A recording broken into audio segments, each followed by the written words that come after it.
Так, сегодня я буду заниматься чисткой кулера, который находится где-то там и постоянно жужжит. То, что напрягает, видно, забит пылью. Вот. Ну, для этого надо всю климму снимать.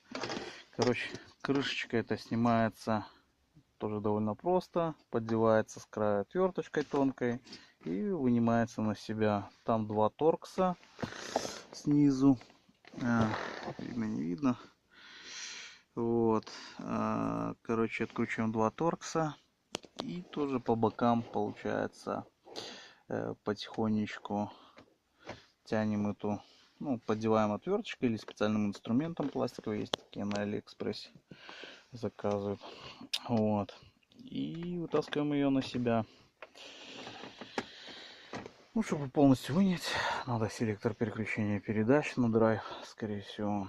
Сейчас я это сделаю. Дальше буду заниматься осмотром и чисткой.